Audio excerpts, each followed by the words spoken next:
Il faut comprendre une chose sur l'économie russe. La Russie, dans son sous-sol, elle a entre 55 et 100 trillions de dollars. Entre 55 et 100 000 milliards de dollars. Toute la dette américaine, c'est 37. Donc la Russie a peut-être 2 à 3 fois la dette américaine dans son sous-sol. Ça, c'est un point qu'on ne mesure pas. Je veux dire, vous prenez BlackRock, Vanguard, le fonds de pension norvégien, la Fed et la Banque centrale européenne et la BRI à Bâle, la Banque des règlements internationaux, mais vous n'avez même pas la moitié de la fourchette basse des ressources minérales uniquement. Je parle uniquement minérales, je ne parle pas renouvelables. Bois, poissons, blé, etc. En Russie, vous prenez BlackRock, Vanguard, le fonds de pension norvégien, la Fed, la Banque centrale européenne, la Banque des règlements internationaux. Donc BlackRock, ça vous fait 11 000 milliards sous gestion. Vanguard, ça vous fait 10 000 milliards sous gestion. Le fonds de pension norvégien, 2 000 milliards sous gestion.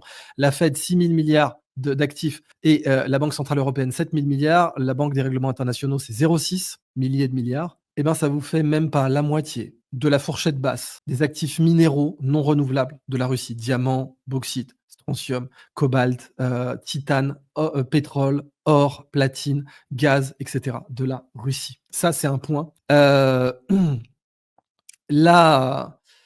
dette mondiale, je crois qu'elle est de l'ordre de 100 000 milliards, un truc comme ça. Mais le PIB mondial doit être de l'ordre de 55, si je ne me trompe pas. Non, 100 c'est le PIB mondial. Voilà, 100, c'est le PIB mondial. Donc, la Russie, rien qu'en matière minérale, donc j'insiste, pas le bois, pas le blé, pas le poisson, pas les ressources hydroélectriques, etc. Juste les ressources minérales. La Russie a le PIB mondial qui dort dans son sous-sol. Et ça, par exemple, pour le système bancaire Rothschild notamment, c'est un vrai problème, hein. Et je cite pas Rothschild au hasard parce que il a été révélé dans une interview de Khodorkovsky, que je vais donc donc Khodorkovsky, que Poutine a fait mettre en prison parce qu'il voulait revendre le pétrole russe avec Lukoil. Il voulait le revendre aux intérêts américains. Et donc, Khodorkovsky avait mis la main, comme tous les oligarques, sur le pétrole russe. Et je vais vous retrouver donc cette interview où il dit au cas où il m'arriverait quelque chose, ma boîte a un accord pour passer sous le contrôle des Rothschild. Voilà.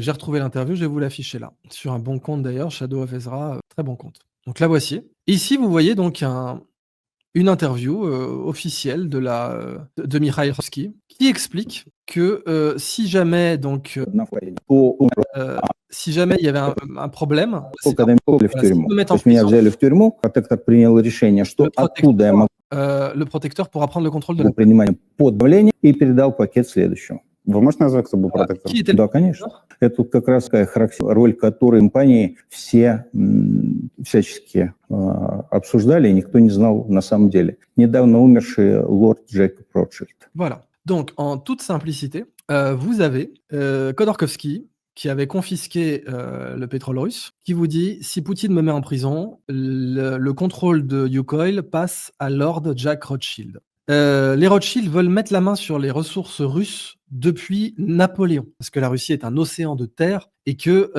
elle est donc surabondante en ressources. Mais c'est au-delà de ça. Dans un système de banque centrale, dans un système où concrètement le but est d'imprimer du papier pour confisquer le travail et les ressources. Parce que c'est ça le modèle des banques centrales, c'est je contrôle la planche à billets et je peux acheter le travail, le temps de vie des gens, et je peux acheter aussi les ressources minières des gens avec un papier que je peux imprimer.